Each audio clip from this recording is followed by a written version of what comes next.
मेरा नाम जगदीश है। पेशे से इंजीनियर हूँ। सरकारी नौकरी है और कभी ना रिश्वत ली और ना ही कभी कुछ गलत किया।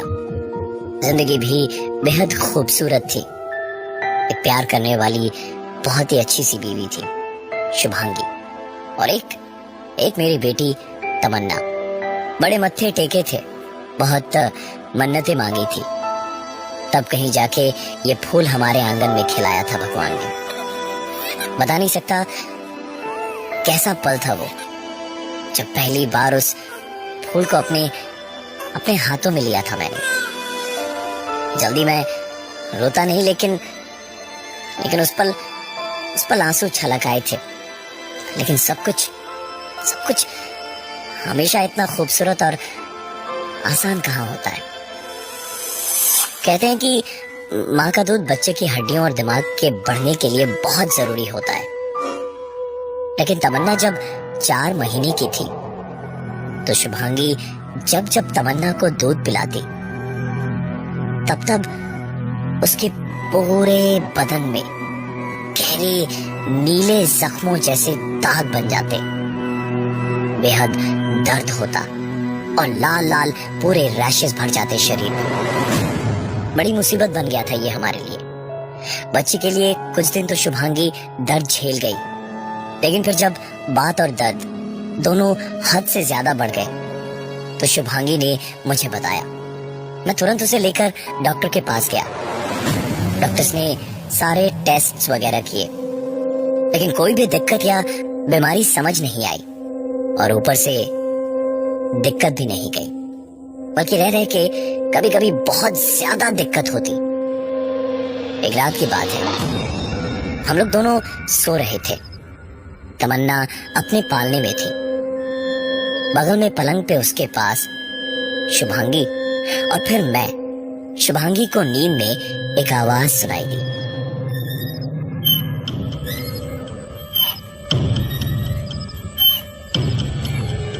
पहले तो नींद में समझ ठीक से नहीं आया, लेकिन जैसे ही शुभांगी को समझ आया कि ये पालने की आवाज है, तो झट से उठ के बैठी, और अंधेरे में भी बाहर से आती हल्की सी रोशनी में उसने साफ साफ देखा कि पालना हिल रहा था, जैसे कोई बाकायदा तमन्ना को झुला रहा हो।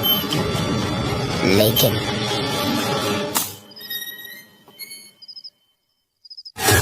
लाइट ऑन करते ही शुभांगी ने देखा पालना ज्यों का त्यों था और तमन्ना उसमें नहीं थी। शुभांगी एक पल को ठिठक के रह गई कि ठीक तभी तमन्ना के रोने की आवाज सुन के वो पलटी तो देखा तमन्ना पालने पर नहीं, पलंग पे दोनों के बीच लेटी हुई थी।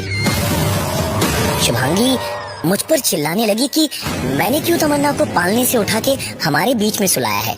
नींद में अगर उसे हाथ पैर लग जाता तो इतनी सी बच्ची को रात बिरात कहाँ ले जाते। पर मुझे तो कुछ समझ ही नहीं आ रहा था।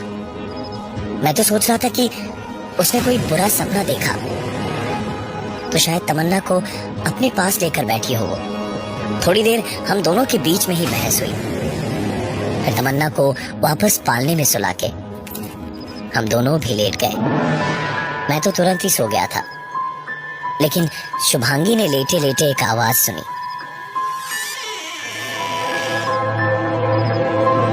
दरवाजा तो हमने बंद किया था सोने से पहले, फिर अचानक ये दरवाजा खुला कैसे।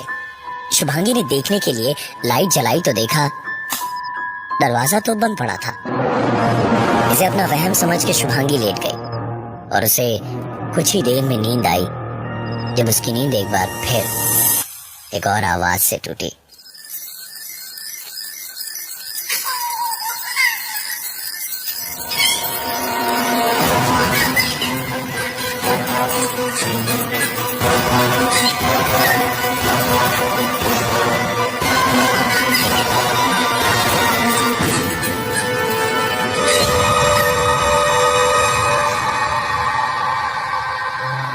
शुभांगी बिल्कुल बुरी तरह से घबरा गई थी।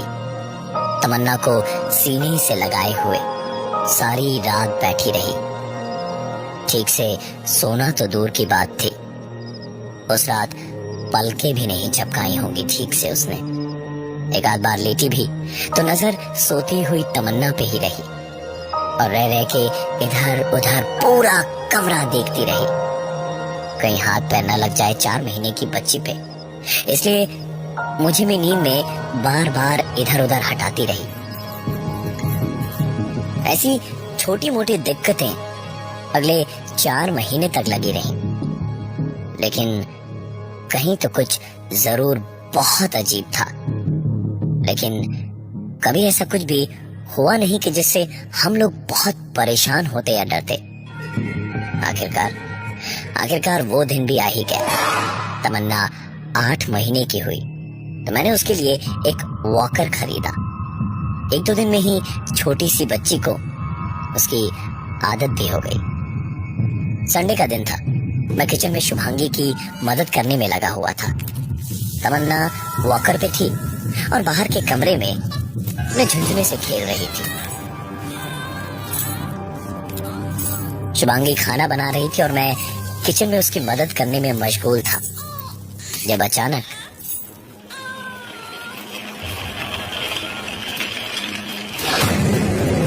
मेरे पैरों से आकर कुछ टकराया। मैंने पलट कर देखा तो मेरे सामने वॉकर में तमन्ना मेरे ठीक पीछे हाथ में झुंझुना लिए अपनी ही भाषा में मुझे पुकार रही थी।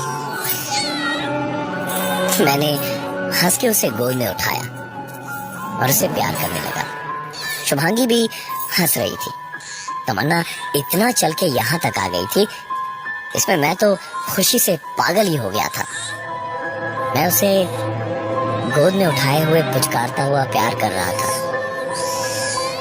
और जब किचन से बाहर निकलकर सोफे पर आकर बैठा तो मेरी नजर किचन के दरवाजे पर पड़ी। दरवाजे पर 2 इंच की एक ऊंची चौखट बनवाई थी हमने, जिसको लांग कर तमन्ना का वॉकर समेत अपने आप किचन में आना नामुमकिन था। मेरी आंखें कुछ देर उसी किचन की चौखट पे टिकी थी कि फिर तमन्ना की आवाज से ही मेरा ध्यान टूटा और मैं उसके साथ खेलने लगा। अरे बेटा, कैसे चल के आ गए आप पापा के पास? कैसे आए बेटा आप? जो बच्ची कुछ बोल ही नहीं सकती थी, उससे मैं मेरे डर का जवाब मांग रहा था। उसने जवाब दिया भी। मेरे खेलते खेलते ही उसने मेरा मोबाइल निकाल के देखना और उससे खेलना शुरू किया।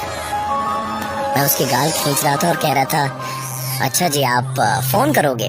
क्या बोलोगे आप फोन करके बेटा? बच्ची ने फोन कान से लगाया और उसने साफ साफ कहा,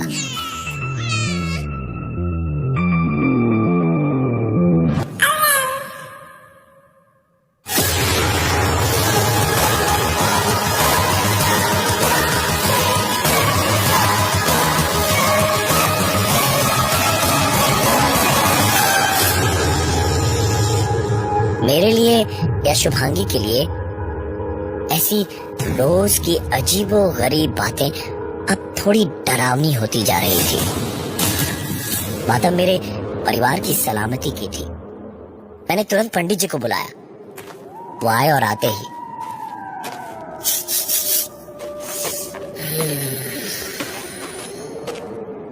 पंडित जी ने पूरे घर में घूम घूम कर देखा और उनके चेहरे को देखकर ही लग रहा था कि कुछ तो गड़बड़ है। आखिर में सोफे पे बैठकर उन्होंने एक काफी संजीदा आवाज में कहा, एक पूजा आपको करवानी पड़ेगी। 6 घंटे बाद का मुहूर्त है। मैं लिख दे रहा हूँ, तुरंत के तुरंत जाइए और सारा सामान लेके आइए। देर करने से सिर्फ नुकसान ही होगा। मैंने बिल्कुल देर नहीं की। मैंने गाड़ी उठाई और तुरंत निकल पड़ा और सारा सामान लेकर ही लौटा। रह रहे फोन करके शुभांगी से पूछता रहा कि घर पर सब कुछ ठीक है या नहीं। शाम को पंडित जी ने पूजा शुरू की और शुरू करते ही तमन्ना का रोना शुरू हुआ। पंडित जी जैसे जैसे मंत्र पढ़ते जा रहे थे वैसे वैसे तमन्ना का रोना बढ़ रहा था। पंडित जी ने कुछ देर में शुभांगी से कहा, बच्ची को दाएं कंधे पे बैठा लीजिए, जब तक पूजा खत्म ना हो ना नीचे उतारिएगा ना कंधा बदलिएगा। इतना कह के पंडित जी वापस पूजा में लग गए और लगातार रोती हुई तमन्ना को शुभांगी अपने कंधे पर बिठाई हुई थी और शुभांगी को कुछ ही देर में एहसास होने लगा जैसे उसके दाएं कंधे पर तमन्ना थी, लेकिन बाएं कंधे पर जो कि खाली था उस पे कुछ गीला गीला गिर रहा था, बूंद दर बूंद। शुभांगी की कमीज पूजा खत्म होते होते पीठ तक पूरी भीग चुकी थी। पूजा के बाद शुभांगी ने ध्यान से देखा तो समझ आया कि वो रोते रोते शायद तमन्ना के मुंह से टपकती उसकी लार थी, लेकिन वो तो दाएं कंधे पर थी। खैर उस पूजा के बाद अगले कई महीनों तक कुछ नहीं हुआ। तमन्ना भी रह रह के एक आध कदम चल लेती थी। सब कुछ ठीक था और मैं बहुत खुश था। दिवाली के ठीक कुछ ही दिन पहले की बात थी। घर की रंगाई पुताई करवानी थी और साफ सफाई करते वक्त पुराने बक्सों में से मुझे एक तस्वीर मिली। सारी पुरानी यादें आंखों के सामने ऐसे नाच कर चली गईं कि बस आंखों के प्यालों से एक आंसू छलक ही गया और तस्वीर पर गिरा। मैंने अपनी आंख पोंछी और रुमाल निकालकर तस्वीर को पोंछकर वापस बहुत ही भारी मन से उस अलमारी के अंदर ड्रॉर में रख दिया और अलमारी बंद करके पलटा ही था जब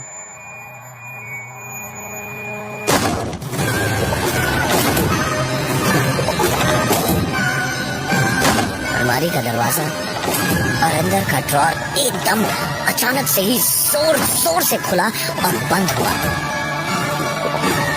चमराता हुआ एक तरफ का लकड़ी का वो दरवाजा खुलता चला जा रहा था।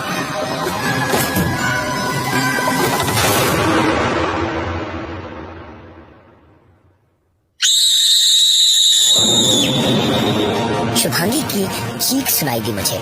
मैं दौड़ता हुआ कमरे में पहुंचा तो देखा शुभांगी अपने मुंह पर हाथ रखे आंखों में आंसू लिए बुरी तरह से डरी हुई ड्रेसिंग टेबल को देख रही थी, जहां मेरी मुश्किल से चल पाने वाली 1.5 साल की तमन्ना ड्रेसिंग टेबल पे चढ़कर अच्छे से होठों पर लिपस्टिक लगाए, आंखों में काजल लगाए, बिल्कुल आराम से खड़ी खुद को आईने में दाएं बाएं होते हुए देख रही थी।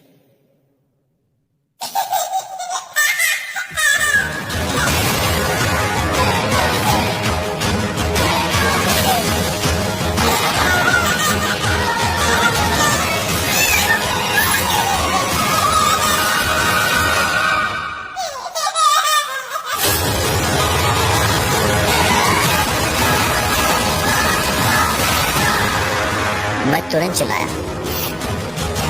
शुभांगी घर का सारा सामान तुरंत पैक करो। मैंने कहा तुम घर का सारा सामान पैक करो अभी के अभी। शुभांगी रोती रोती तमन्ना की ओर हाथ बढ़ाने लगी तो मैंने उसे रोक के सामान बांधने का इशारा किया और धीमे धीमे तमन्ना के पास गया और उसे अपनी गोद में उठाया। उसके चेहरे से लिपस्टिक काजल सब पहुंचा। छोटी सी बच्ची जैसे अचानक कुछ गलत हो गया हो।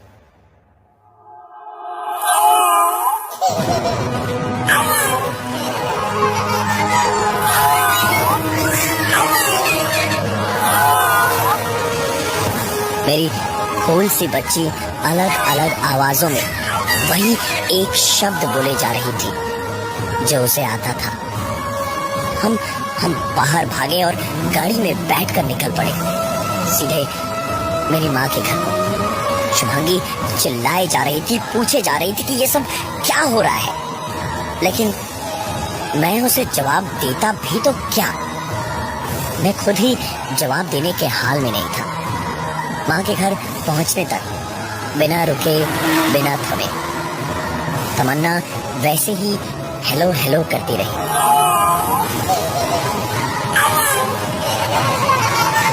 और माँ के घर में पैर रखते ही मेरे 1.5 साल की बच्ची तमन्ना बहुत बुरी तरह से रोने लगी।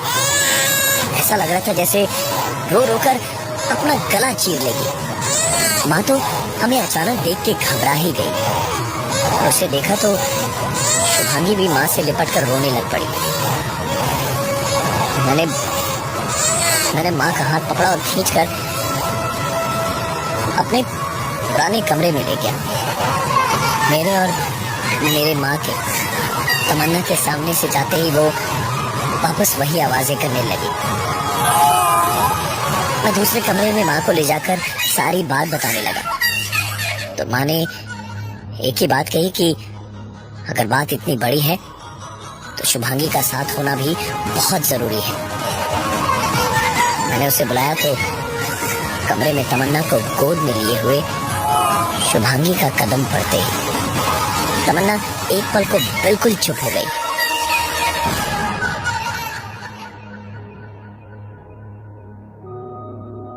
पूरा कमरा उस छोटी सी बच्ची ने ऐसे देखा जैसे सालों बाद उस कमरे में आई हो। और फिर मेरी ओर देखकर रोने लगी। लेकिन पता नहीं उस बच्चे के रोने में बचपना नहीं था इस वक्त। उसे रोते हुए देखा तो मेरी माँ से रहा नहीं गया।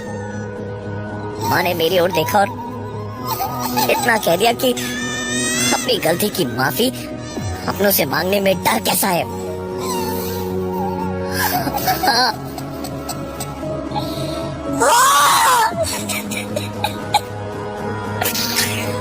हाँ, मेरी ही गलती थी। तब्बू मेरी छोटी बहन मुझसे 3 साल छोटी थी। मैं 7 साल का और वो 4 साल की थी। वो भी ड्रेसिंग टेबल पे चढ़ के ऐसे माँ के लिपस्टिक काजल उतनी सी उम्र में एकदम सही से लगा के खुद को शीशे में घंटों देखती थी। घर पे कोई नहीं था जब मैं और मेरी बहन डॉक्टर खेल रहे थे। मैंने उससे कहा था कि बिना बीमारी या चोट के मैं इलाज कैसे करूंगा। और मैंने एक ब्लेड लेकर अपने बचपने में उसके हाथ की कलाई काट दी और फिर कपड़ा बांध दिया। लेकिन मजाक में खून बहता गया और माँ पापा के आने तक खून इतना माँ मेरी टप्पू को बचा नहीं पाया। मैं और रोती रही कि भैया दर्द हो रहा है, भैया दर्द हो रहा है। और मैं खेल में मरा डॉक्टर। अपने उस बचपन की गलती के कारण उस मरीज को बचा नहीं पाया। आज मैं रोता हुआ अपनी तमन्ना को बचाने के लिए उसके सामने रो रहा था। तब्बू सॉरी, तब्बू मुझे माफ कर दे, गलती हो गई मुझसे तब्बू।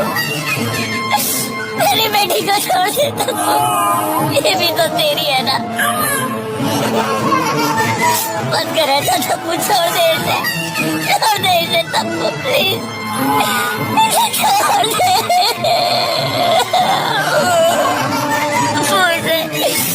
छोड़ दे तब्बू।